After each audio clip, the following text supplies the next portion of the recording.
the open road. Man and boy and bike. No hurry. And the freeway stretching out forever. Or so it seems. Clean your goggles. Between the flies and the sweat, you'll see the truth. The freeway is flying towards a point on the horizon. The vanishing point.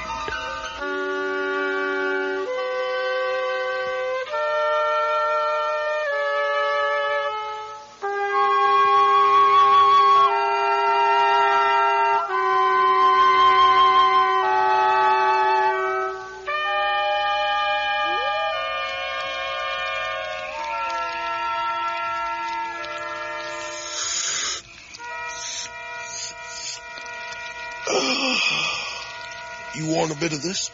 No, thanks. Ribbit. Ribbit.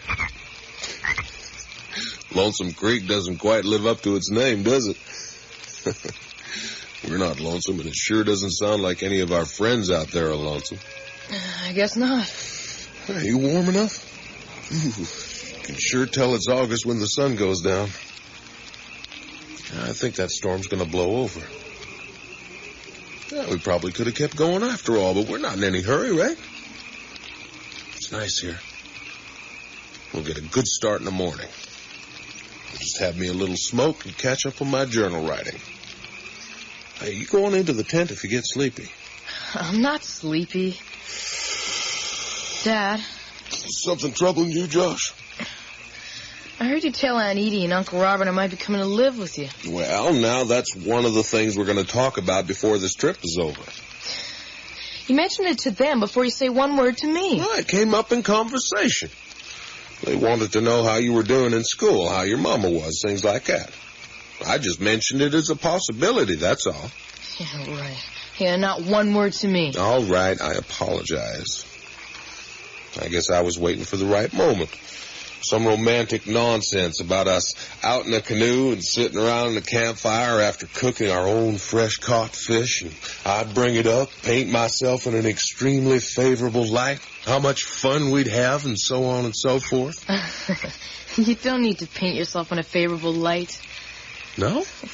No. Why, thank you. Would you like to come and live with me, Josh? I don't know. Dad, could you teach me how to wave so that people wave back at me like they do to you? I saw you were practicing your waving all day. They all wave at you. Well, now, they don't all wave at me. A lot of them do. Well, maybe. But I really don't have a special signal to get bikers and truckers to wave at me, you know. I don't know of such a thing. I mean, you tried all kinds of ways of waving today, and of course, sometimes the bikers and truckers waved at you, and sometimes it didn't. I hope it doesn't take you as many years as it's taken me to learn that I don't make people do things. My waving at the bikers and truckers, your waving at the bikers and truckers is only one of the variables involved.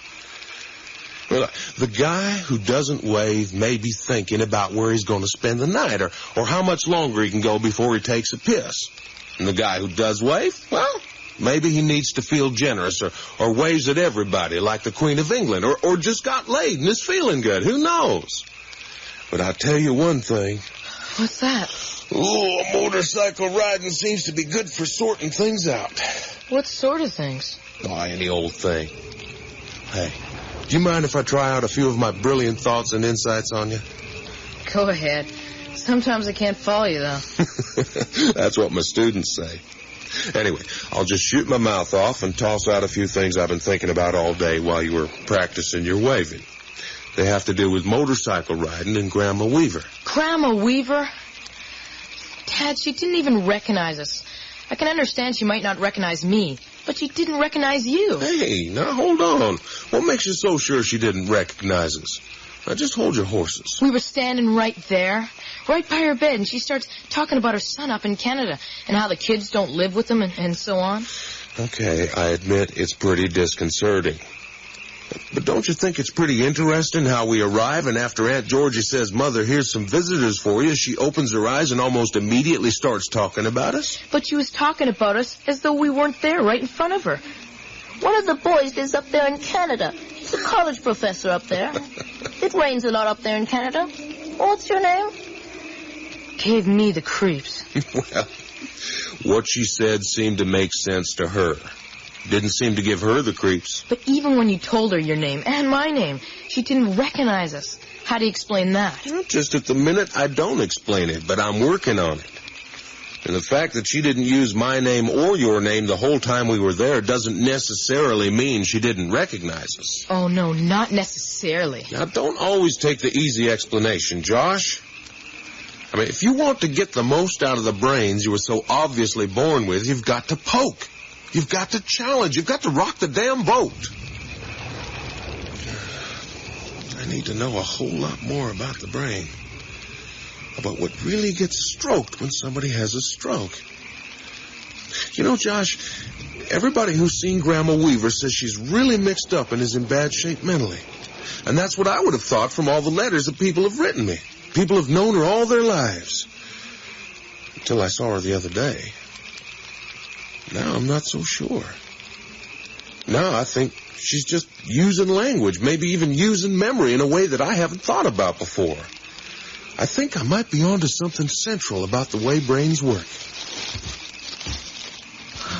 Where do the motorcycles fit in? Well, now, that is really interesting. You see, there's something powerfully paradoxical about riding a motorcycle on a trip. I mean, not just the real interesting thing that because I'm up in front and you're hanging on behind and we both got our helmets on, so there's no chit-chat like there would be in a car or a bus, and yet our bodies are close. You've got your arms around me part of the time, and it feels good, feels natural. But there's a whole different kind of reality going on. You know, something about paying close attention to the business of staying on the road. I mean, going fast on winding roads requires close attention. The margin for error is so small. At 60 miles an hour through a corner might be only a couple of inches wide on some corners. Adding a few more miles an hour through that corner might cut the groove down by half or more. You've got to pay attention. But the paradox is that paying such close attention to driving seems to stir up and integrate a whole lot of other things. I mean, I have more insights and ideas riding on that motorcycle than I have in a month behind my desk back home. It doesn't work that way on the freeway, though. It's too easy on the freeway. Maybe most of us live our whole lives on the freeway in a kind of stupor. Josh. Hey, Josh. Well, I knew I was boring, but I didn't realize I was that boring. Hey, son, you've got to wake up and crawl into the tent. You're too big to carry. I'm fine. Leave me alone. Now, come on now. Come on. Fine. Just leave me here. Oh, I see.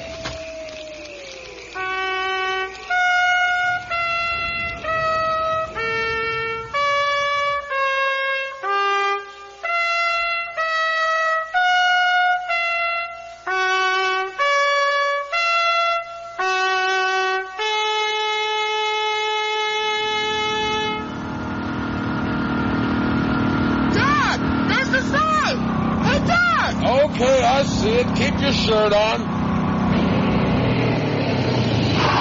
Whoa, I don't know about you, but I'm ready for breakfast. I'm hungry.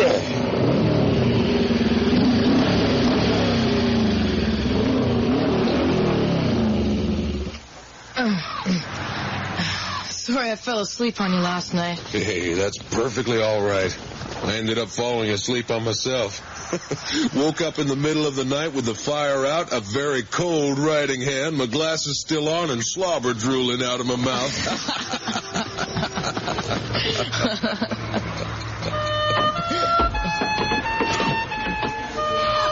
And that flash flood, it just never materialized. I got up in the middle of the night to put the horses away, and nothing happened. We're going to get it, though. Maybe tonight, or maybe tomorrow morning. but it's coming. Hey, where are you going, Josh? I gotta go to the John. Okay, I'll just peel off a few layers of clothing in order. What do you want? I don't know, pancakes, guess. Hi there. Do you want menus or just coffee? Oh, hi there. Oh, you were in here yesterday. Yeah, that's right. All those storm clouds were building up so much and looked so threatening, we hightailed it back to Lonesome Creek where we got some exercise and a good night's sleep. So, Rose's Cafe, huh? Yep. Are you Rose? Oh, never was any Rose that I know of. My name's Margie. Ah, well, I'm Gary, and the boy in the old boys' room is my son Josh. Well, Margie, with a hard G. We want breakfast, but we don't need menus. We know what we want. Fire away. Okay, we have a large orange juice, steak medium rare, hash browns and coffee. For Josh, buttermilk, hotcakes, and a large milk. Okay. You want your coffee now? I'd love my coffee now. One steak, medium rare, hash browns. Over here, Josh. Chicken, buttermilk. What'd you get me? Large milk. Hotcakes. Oh, good. Hey, that stuff I was going on about last night, did it make any sense? What stuff? Well, the stuff about Grandma Weaver. I think I fell asleep too early on. Dad, does Mom know about me maybe going to live with you? She knows. Oh, I wrote her a letter about it. If she read the letter, she knows. She hasn't written back or called or anything? Well, I wrote just before we left. I wanted her to have time to think, maybe talk out loud to herself and say a few things she wouldn't want you to hear. Things about you? Maybe. She doesn't like you. I know that. She really doesn't like you. I know that, too.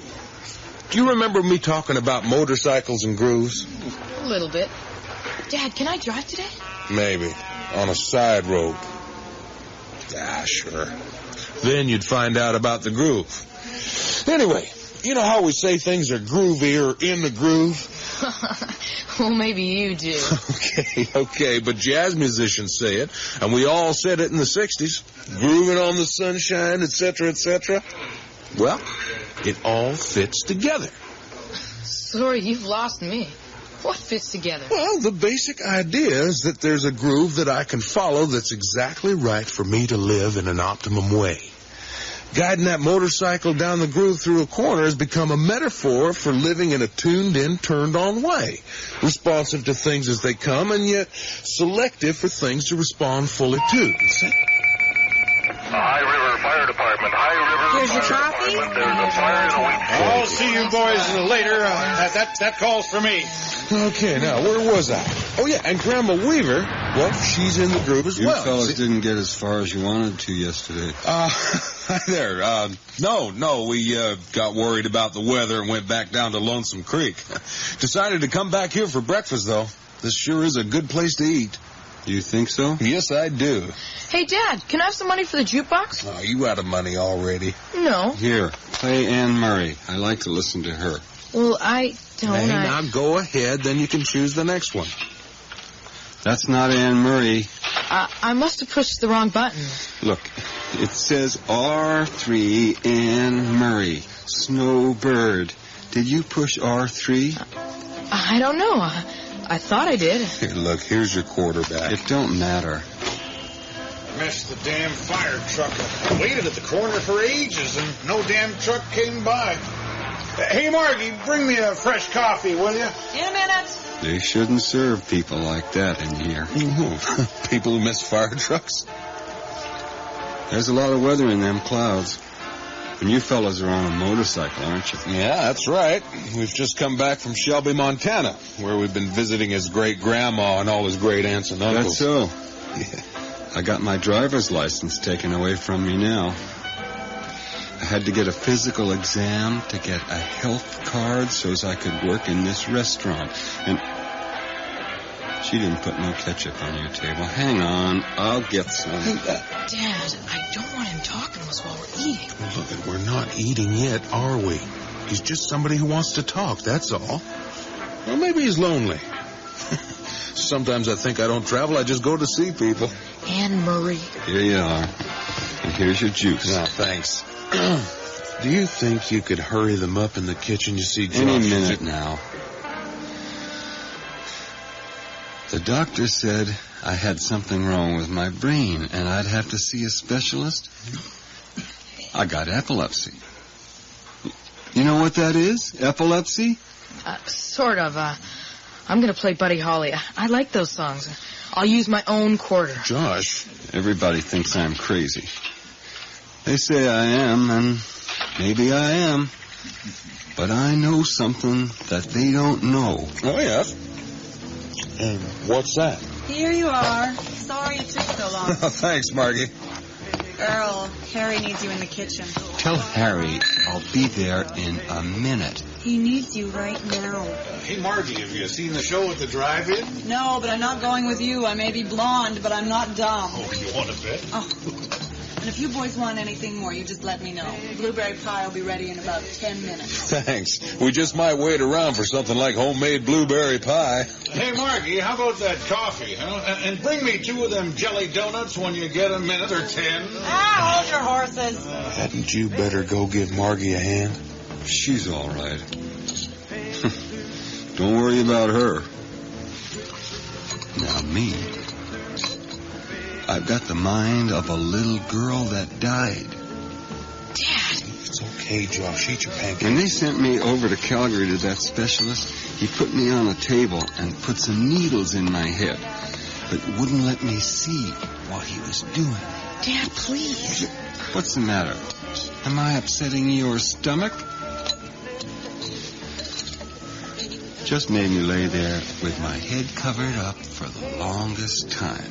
I just laid there. I never said a word. But they had this little girl there at the same time who died. She might have been dead at the time, or she might have died later. I don't know. But I think I know how she died. What they did when they put those needles in my head, they put her brain in my head. At least the nerve section. Dad, let's go. Look, hold your horses, Josh. I haven't finished my breakfast. Well, I have. I'm finished. I'm going to look at the postcards, and I'll meet you outside. Josh. Hurry up. Let him go.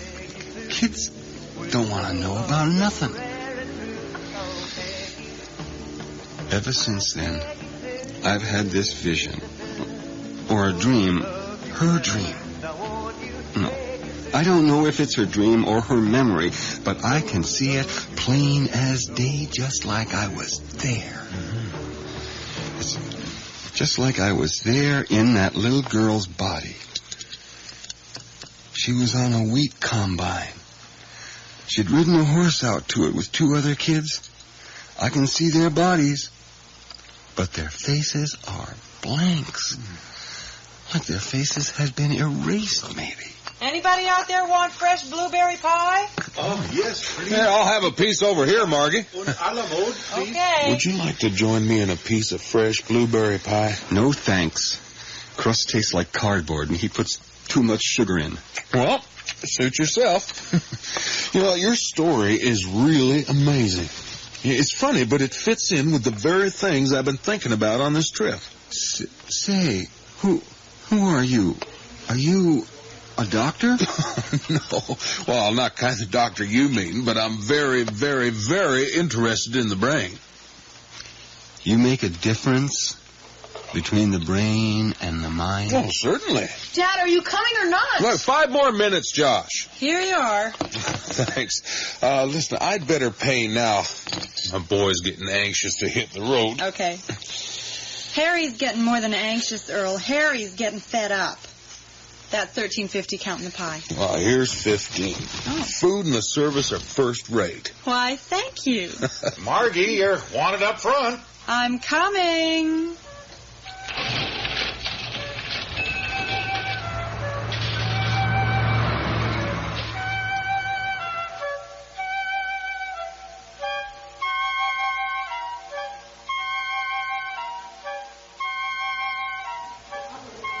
Did you find some postcards you liked? A couple.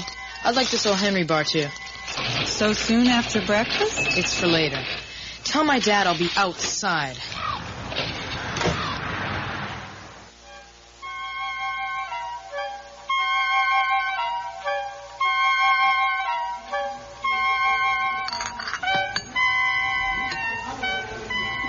Of course there's a distinction.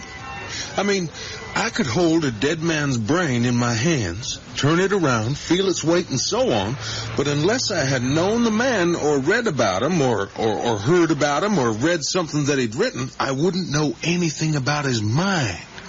So it's the little girl's mind you think you have, right? That's right. You want to hear exactly how it was? I certainly do. You mind if I sit down? Go right ahead. You know, when those doctors were putting the little girl's mind in my head, I could feel her mind coming into me. You could feel her mind coming? I could feel it coming, and I just let it come. I was laying there with dark cloths over my head for a long time, listening. I could tell that there was someone else nearby, but I didn't know that it was the little girl. The doctors were working on somebody, though. And then I felt this other mind coming, this other memory, and I knew I needed to be very still and let it come. I simply turned my own mind off. I said, "Mind, stop thinking. Stop thinking." And my mind just calmed down and quieted down real smooth. Real smooth. There wasn't nothing happening there. I just waited. And pretty soon, here she came. She came in just like she'd been there forever. And I could see everything that happened on the wheat combine just like I was there. Everything. But those other kids' faces, there was just blanks instead of their faces. And the interesting part is that it's just that one part that I can see. And it's as clear as day, but nothing else. And even that part just stops blank. That man whipped the horse once, and it didn't do nothing. But then he whipped it again, and it took off running and dragged that little girl clear across the wheat field. But the vision just stops blank after a few seconds, and she's bouncing and screaming, and the horse's hooves are pounding in the dirt, and then click. Nothing more. I wonder if that's when she died. Oh, that's incredible. Tell me, do you have epileptic fits? Well, I used to. I don't have the fits anymore. I've got all that under control. But I sure have her memory. All the time, over and over. Earl! I'm coming. Yeah, Earl, stop filling that nice man's head full of lies. Lies? Lies, is it? You think that's strange, what I just told you? Yeah, strange and wonderful. What an amazing experience to have had. Not so amazing when you have to live with it day after day after day. When you... Earl. You see that man over there? Where? The one that called out to me, the bastard over there in the big hat. Oh, yeah, I see him. You two don't exactly seem to be kissing cousins. Kissing. Well, he was there. Too. On that combine, and this little girl had ridden up and tied the reins onto her hand. Well, that man over there took a bullwhip. There was a bullwhip there on the combine, and he began whipping that horse and whipping that horse and whipping it. Lord, how he whipped that horse! I don't know why. Well, it started to run off, dragging that little girl. And I remember all that. It didn't happen to me. It happened to her. But I got her memory up there in that hospital. Now I can't get rid of it. It's inside me for good, like a footprint in cement. I can't stand it. I can't tolerate it much longer. I have to go now. Thanks for telling me your story. It's pretty weird, isn't it? Pretty weird, all right. Have you asked him about the little girl? Who? Kolosov? Yeah. He told me I was crazy, that he didn't know nothing about any dead little girl. He tells everybody I'm off my rocker. He'll tell you if you ask him. But he hasn't always lived near here. He comes from someplace else, someplace near Saskatoon. How do we know what happened over there in Saskatoon? Yeah, but the little girl who died was in Calgary. Why would they send a girl with a head injury all the way from Saskatoon to Calgary? I don't know. I'm not a doctor. He may never have come from Saskatoon at all. He just says his name is Kolosoff and that he comes from Saskatoon and that he never knew no little girl in a wheat field. Earl, I really have to go now. You don't believe me, do you? I believe that you believe it.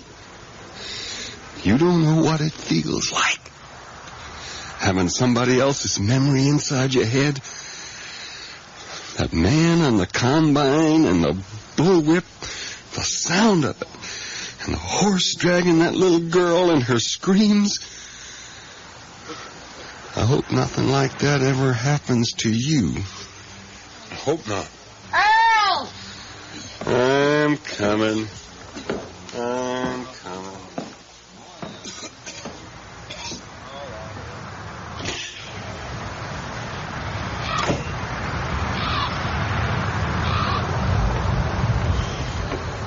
Sorry I was so long. Having breakfast with a lunatic? Hey, I don't know about that. You didn't hear the whole story. I mean, it's his way of making sense out of the world. Just like with Grandma Weaver. I mean, it's so easy to call it craziness. It's too easy. Boy, I got a lot to think about. Okay, hang on. Here we go. Hey, Dad, you know what Mom says? She says you never listen to anybody. She says you don't have the first idea about listening. Now, look, I know you're feeling a bit fed up with me just now, Josh, but let's leave your mother out of it, shall we? If you want to fight, let's fight fair. Just go. Just get going. I'd never live with you. Look, we'll talk about it later. I don't want to talk about it. My decision's final. So you say.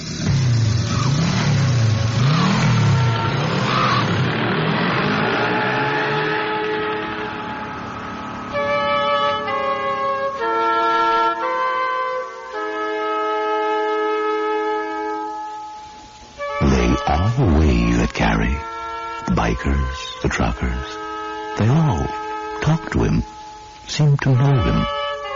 But Granny Weaver didn't recognize him. And sometimes Josh finds him a little hard to follow. Josh is riding right there behind him, but he's a blind spot in his father's rearview mirror. The mirror only reflects the freeway falling away behind him to the vanishing point.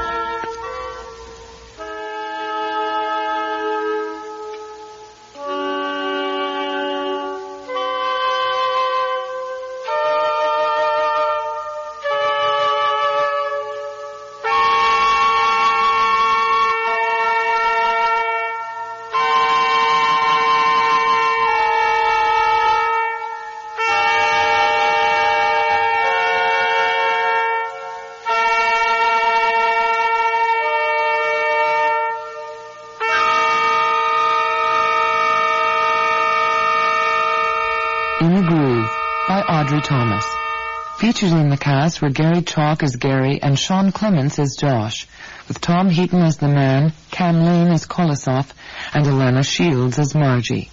Original music was by Don Druick, with Christopher Robertson and Karen Erickson Koch. Technical operations were by Chris Cuttress, with sound effects by Jay Hyrene, and the production assistant was Dagmar Kafanka. The series theme is by John Roby. The script editor is Sandra Rabinovich, and the voice of Vanishing Point is David Calderisi. In the Groove was produced and directed at CBC Vancouver by John Giuliani. The executive producer of Vanishing Point is William Lane. Next Monday night, the new season continues with a light-hearted play about real estate by Rachel Wyatt.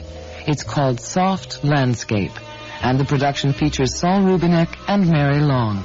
That's next Monday night, same time, same station. Until then, I'm Barbara Budd, wishing you good night.